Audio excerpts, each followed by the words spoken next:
How's it going, everybody? Chris Trapasso here. Welcome in to another episode of the Prospect Podcast. You may be watching this on YouTube. This is the first live stream. The 40-something subscribers I have may be watching this live. You may be checking it later, or you're just listening to it on Apple, Spotify, Stitcher, all the other podcast platforms. We're in off-season mode with the Prospect Podcast, one episode per week. And with it being kind of the slow period, I mean, we're waiting on Julio Jones, but it's a slow period of the NFL calendar. I'm going to have some fun. Not that I don't have fun every episode, but we're going to go off the beaten path a little bit. And Tim Tebow actually catching passes at an NFL practice as a tight end in Jacksonville got me thinking, man, are we going to start to see a wave of recently retired, and really for Tebow, it's not that recent, players trying to make a comeback to the NFL? And then last week, former Giants running back Brandon Jacobs, who was a bulldozer in the mid-2000s and for those Giants Super Bowl runs, tweeted that he wanted to come back as a defensive end. I haven't really followed it since then. If he really was serious about it, he did send some follow-up tweets like, hey, this is something I'm serious about. I'm in the 260s. That's what I played at in the NFL as a running back. I could be a defensive end. And it's not crazy to think if someone playing the running back spot could make the transition to the defensive line and rush the passer, it would probably be Brandon Jacobs. So let's have some fun with this. Not super duper serious, but I wanted to think about any other NFL players that it wouldn't be out of the realm of possibility for them to try to make an NFL comeback into their 30s. Like I'm not picking players that retired that are in their 50s now that physically wouldn't be able to do it. I mean, Tim Tebow is 33 years old. Brandon Jacobs has been on the league for a long time too, but conceivably they could at least be in a training camp if they're in decent shape. I picked 5 players. I took my time to research this, and it has to be a recently retired player. And for as many like quarterbacks, like you could say Terrell Pryor, he could be in the NFL today with how much improvisation we like to see at the quarterback spot. It's not just and yes, he did finish his career at wide receiver, of course, but he did start as a quarterback. Not just a player returning to play in today's NFL. Maybe they were ill fit for the league when they were younger, and when they were playing. It needs to be a position change. So this was kind of difficult, but it was fun researching this. And I'm going to kick this off with a media member and someone that is technically my colleague at CBS Sports, Brady Quinn. And I think if Brady Quinn returned, he would need to come back as a tight end just like Tim Tebow. And I think he could do it. Just running through some of the stats here. First off, he was a 22nd pick in the 2007 draft. He turns 37 in October, so he's a few years older than Tim Tebow. But we know that Brady Quinn's, even when he was in the NFL, was known for being a quarterback that had a very built physique. He's not a little quarterback, or he was not a little quarterback by any stretch of the imagination. At the 2007 Combine, 6'3", 237 pounds. And he ran 4.73 in the 40-yard dash, which would today be in the 63rd percentile among tight ends. I don't know if he can still run 4.73. I don't think Tim Tebow's running as fast as he did at the 2011 Combine, but that's moving for a tight end. And it's that move tight end size. 6'3", 232. Is he an H-back? Is he occasionally chipping on the edge? Are they lining him up as a slot receiver? I think Brady Quinn was the one that first stuck out in my mind, and maybe it's because of the CBS Sports connection, but I think 6'3", 232 with that speed. At Notre Dame, he was more known as being a pocket quarterback, and that's how he was in the NFL on a handful of teams. But I think he can move a little bit. I remember some Brady Quinn scrambles. He averaged over 4 yards per carry in his NFL career, if that means anything. I don't know about running back. It's a little bit big, 6'3", 232. You don't necessarily want a running back to be that tall, but I think the athleticism is there. The upper body strength is certainly there. I'm assuming at this point in his late 30s. So Brady Quinn to me was the easy one right off the bat, where I'm thinking if someone wanted to make a return And I know he's married. He's got a couple of kids now. But I think he can make a return and be that move tight end. Brady Quinn from quarterback, first round pick quarterback to tight end. I think that would be a lot of fun. Next one, I'm going back a little bit further. And this is someone, I'm going to give a shout out to my college roommate at Valparaiso, James Jose, who was a linebacker on the Valparaiso football team when I was there. He loved Ernie Sims. He was the first round pick, number 9 overall in the 2006 draft by the Detroit Lions. And he was a little bit ahead of his time in that he was a little smaller. And the league still at that point in the mid 2000s prioritized run stopping ability. Coverage wasn't a big deal. You needed to be big and super physical to take on those pulling guards, get off blocks, hold up against the run. So Ernie Sims never really fully materialized into the super athletic linebacker that I think a lot of people were hoping he would be, in that he was a top 10 pick. But check out these figures. 5'11", 232. So he's already built like a super compact running back, almost around the same size as Saquon Barkley. Saquon Barkley was like 6 foot and upper 230s, if I remember correctly, or right at 230. He ran 4.50, had a 41-inch vertical, 125-inch broad jump, and that would be the 89th percentile among running backs today.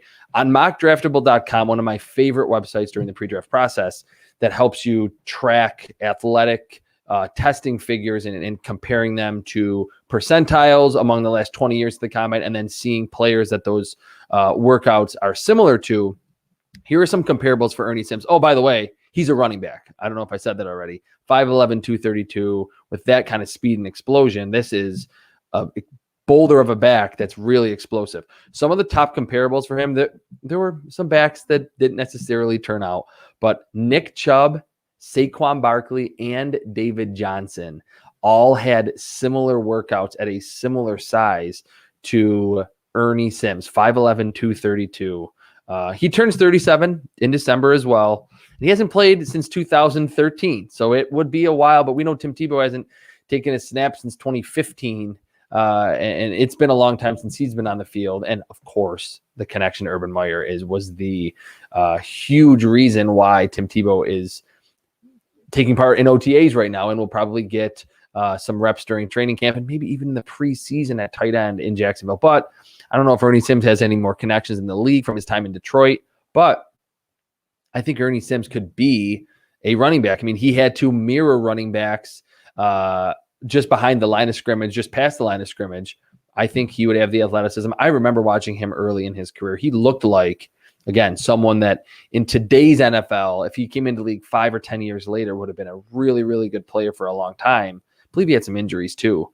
But 5'11", 232, 4.50, 41-inch vertical, 125-inch broad jump. And I get it. Like I said with Brady Quinn, maybe he can still run 4.73. You would have to think, though, that for a lot of these players, their combine numbers, it would represent almost the peak of their athletic performance in their lives. I mean, maybe as they went into the NFL a few years in, that was maybe the peak or the prime of their athletic prowess. But we're having fun with this. And I think Ernie Sims could be a running back. Bring Ernie Sims back, put him into the backfield, let him take some handoffs, throw him some swing passes, see what he can do. I'm not sure what Ernie Sims is doing these days, but Ernie Sims, former first-round pick linebacker. Let's play him at running back.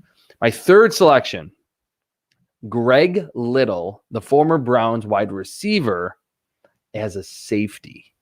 And Greg Little, coming out of North Carolina in 2011, was known for, and ultimately became known for, his drops in the NFL, that he was this big, chiseled, pretty freaky athlete that was very good at North Carolina.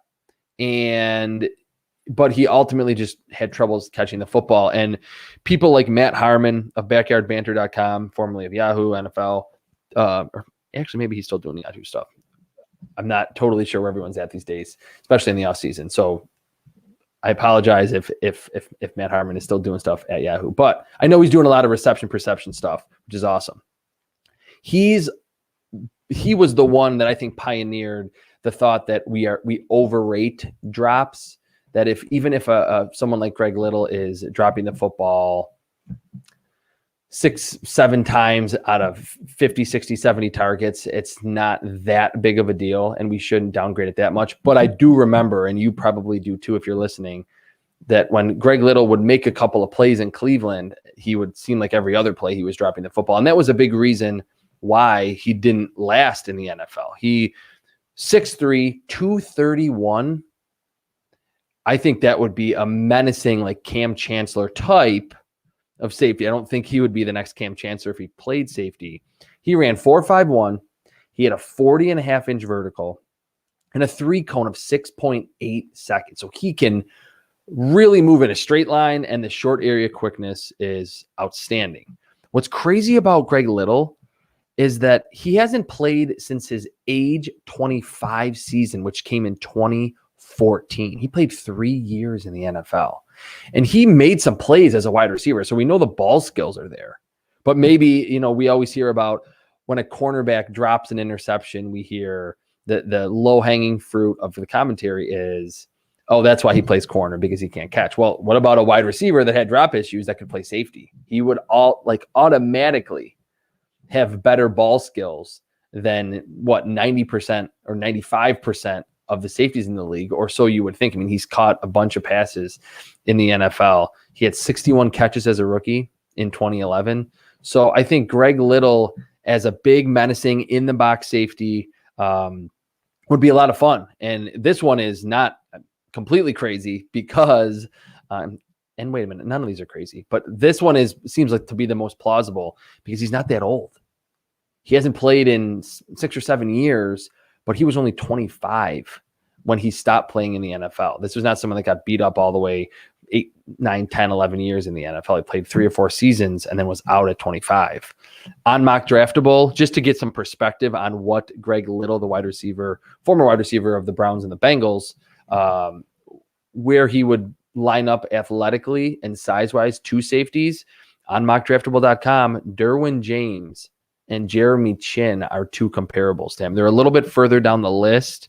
They're not super close, but they're on like his top 8 or 10 comparables on mockdraftable.com. So that's the type of athlete and specimen that you could mold at the safety spot. Greg Little, former wide receiver, had real issues catching the football. I think he would be a ball hawk that could also thump against the run as that strong safety hybrid linebacker in today's NFL. We know how popular those are becoming with guys like Derwin James and with Jeremy Chin, who had a fantastic rookie season, loaded the stat sheet for the Carolina Panthers. And we know how good Derwin James is when he's on the football field. Greg Little as a safety, someone give him a call and say, you need to keep training if you haven't been already. Get close to that 231. If you're close to 240, that might be a little bit too big. Get close to 231. 235, 236, run a little bit, and let's get you out there for training camp, or maybe next year, 2022, as a safety. I think Greg Little could do it. Next one. This is the 4th one. This one's a little bit like a player that it wasn't super well known, but was well known for about 2 or 3 weeks in 2018. Chris Warren III, former Raiders running back. He went undrafted. I believe he went undrafted out of Texas in 2018. And he just turned 25 this past week. So talk about something that would be realistic. This guy's still in the prime of his athletic career. In that preseason in 2018, he had an awesome exhibition games. And he looked like this next undrafted gem at the running back position. At Texas, he was unreal. And he's 6'2", 247, ran 4.69 in the 40, and he had a 3-cone under that magical threshold of 7 seconds. So the change of direction is pretty good, and he's a gigantic back. 6'2", 247 is close to Derrick Henry size. Derrick Henry was like 6'3", and right around there, like right around 240 or 250, I should say. So Chris Warren III, after the career that we saw at Texas, I think he could play edge. I like my edge rushers to be a little bit smaller. I don't necessarily need them to be 6'4", 6'5", 260, 270. I think the league in general, and especially on defense, teams want more speed, and you need more speed. And if you have to sacrifice some size, I think that's fine. So Chris Warren as not someone like Brandon Jacobs that would be that traditional defensive end, but how about Chris Warren as just that stand-up rush linebacker, that Pittsburgh Steelers 3-4 outside linebacker that can just pin his ears back and explode to the quarterback. And what's so interesting about his career is that it's the first year of the John Gruden era, and Gruden was talking him up in that preseason. He had a couple long runs, was very productive early in his career at Texas.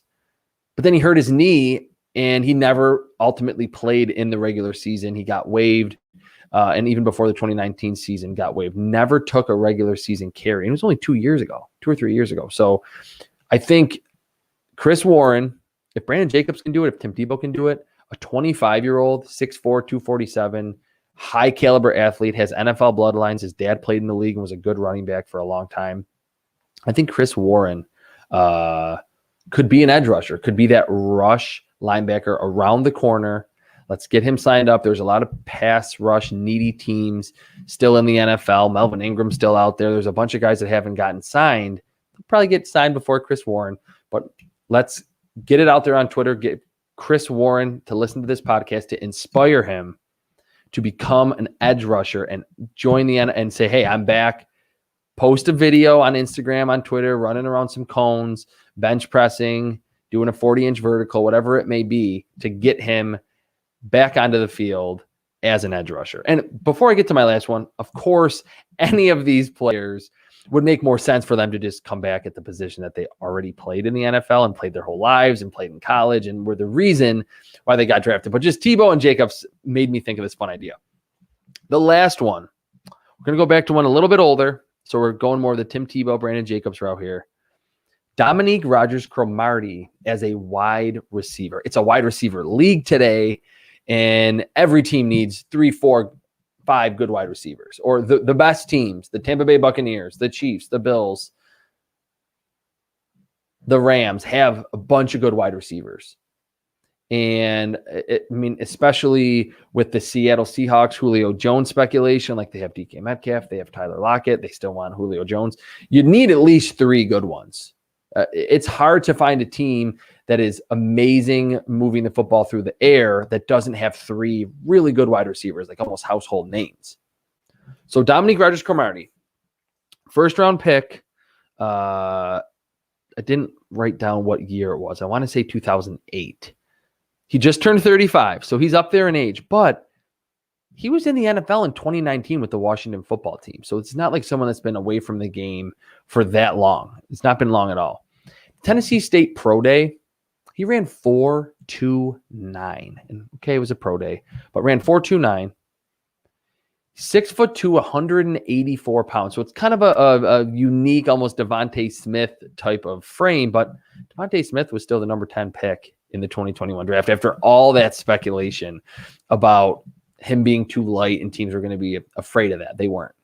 The Eagles traded with the Cowboys and moved up to pick him. He had a 38.5-inch vertical. I think he can just be that downfield burner. And you know what's funny? His top comparable, when you switch Dominique Rodgers-Cromartie's position from corner to wide receiver on mockdraftable.com, his top comparable is DJ Chark. And that's who I think he could be. Track the football, back shoulder game, deep down the field, post corners, throw him some screens occasionally. He's probably a little more linear than anything else, but he was a corner. You got to have smooth hips and light feet. And he was a quality corner for a long time. He stuck around for 11 years in the NFL. And think about this. Talk about ball skills and saying earlier that Greg Little would go from being a wide receiver, an NFL caliber wide receiver that did have some drop issues, and how good that would be translating to the safety position. Imagine the other way around. We're talking about a high-level ball skills corner playing wide receiver. He had 30 career interceptions and 6 touchdowns. He's already scored 6 touchdowns in the NFL. A lot of pick sixes for Dominique Rodgers-Cromartie. He's 35. I know that's old. I mean, T.O. was out there for a while and is into his late 30s, and Seahawks he had a cup of coffee with the Seahawks, but they ultimately cut him before even a preseason game. It was in training camp. But I think Dominique Rodgers-Cromartie could make the switch. We know how athletic he is. We know the bloodlines are good. And the fact that he was able to stick in the NFL for that long on a bunch of teams and produce 30 career interceptions is really impressive. 6 career touchdowns, 4.29 at the Tennessee State Pro Day, 6'2", 184, pretty long arms, kind of unique body type, but DJ Chark, top comparable. I sent out to see if anyone else had any ideas here. I only got one response because I did it right before I recorded this podcast. Someone said let's see, who was it? Joe Thomas as a tight end. And that one is fascinating because we know that post-retirement from the Browns, Joe Thomas looks like a completely different person. A lot of these NFL offensive linemen, when they do retire, they look like they never played in the NFL and you would never be able to recognize them on the street. But at that 07 combine, Joe Thomas, 6'7", 311, 4.92 in the 40-yard dash. That's kind of slow for a tight end in today's NFL. I'm checking here on Mock Draftable where that would ultimately place him. Be in the 18th percentile for tight end. So it's pretty slow. But 50th percentile, 33-inch vertical. 20th percentile, 110-inch broad jump. The short shuttle, 4.88, first percentile. So pretty slow. But we know that Joe Thomas, how balanced he was, how good of a blocker he was. For a long time, he was really the Iron Man there on a lot of pretty bad Browns teams. Let him be a blocking tight end. I know he's doing stuff in the media. I know Brady Quinn's doing a lot of stuff in the media. I don't think these are likely, but if we're in this alternate universe where NFL players can return but they have to play a new position, Joe Thomas as a tight end, 6'7", mostly a blocker, but use him in the red zone. I think that could be really fascinating. I don't think we've gotten any official figures on what Joe Thomas. Oh, he's lost 50 pounds. So he's in the 270s now. So 6'7", 270. He's a big, Lee Smith type blocking tight end. Mercedes Lewis has been doing it for a long time in Jacksonville and Green Bay. Joe Thomas, come back, get from behind the camera back onto the football field, play tight end. Maybe the Browns, they actually have a pretty good tight end group, could use a blocking tight end. Austin Hooper does a decent job. They got Harrison Bryant, David Njoku. They're all apparently going to be back in that tight end heavy scheme of Kevin Stefanski's, but we know he loves to feature tight end. So Joe Thomas, tight end, that's a pretty good suggestion. I probably should have sent out the question earlier so I could have talked about more of them. But again, to finish this podcast that I had a lot of fun researching, and I probably put in way too much time thinking about these. Brady Quinn is a tight end, 6'3", 232. Ran 4.37, which is 63rd percentile among tight ends. He turns 37 in October. He's working at CBS and Fox, commentating college games. But I think he could come back as a tight end. I think he's got the upper body strength, the speed, the athleticism to run short intermediate rounds, pick up some yards after the catch. Brady Quinn is a tight end.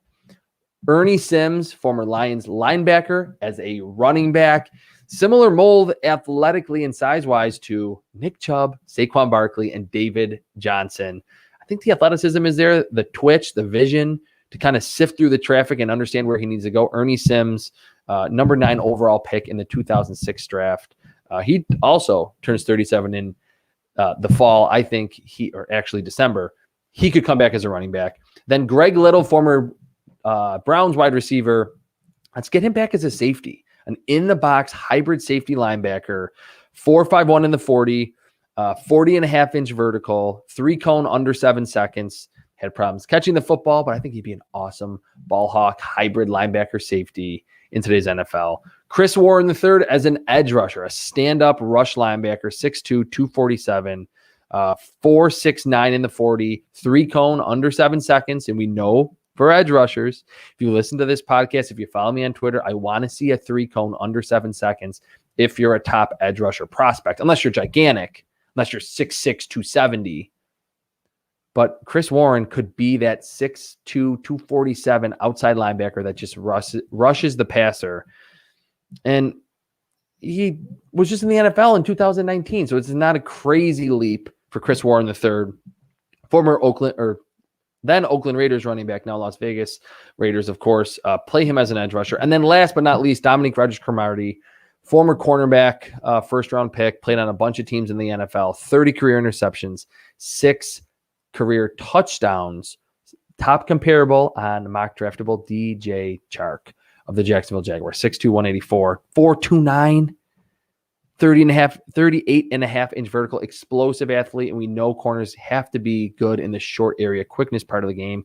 And I think Rodgers-Cromartie was that type as a boundary cornerback in the NFL. So hit me up on Twitter after you either watch this stream, watch the YouTube video, or you listen to the podcast. Hit me up on Twitter at Chris Trapasso with your suggestion of, let's say, a NFL player that retired somewhere between or came into the league between 04, 05, 06, and now that either barely played and then never stuck on an NFL roster and is 23, or someone like Brady Quinn or Ernie Sims that are turning 37, somewhere in that range. They're between 24 and 37, where there would be some sliver of realism to them saying, hey, announcing on Twitter, writing in the Players Tribune, do players still do that? That I'm coming back, but I need to come back at a different position. Send me your suggestions. Even when you're rating and reviewing and subscribing to the Prospect Podcast, don't be afraid to leave a comment there, but probably the best way to engage where I can see it, we can talk about this further, hit me up on Twitter at Chris Trapasso. Again, thank you so much for listening to the Prospect Podcast. Until next time.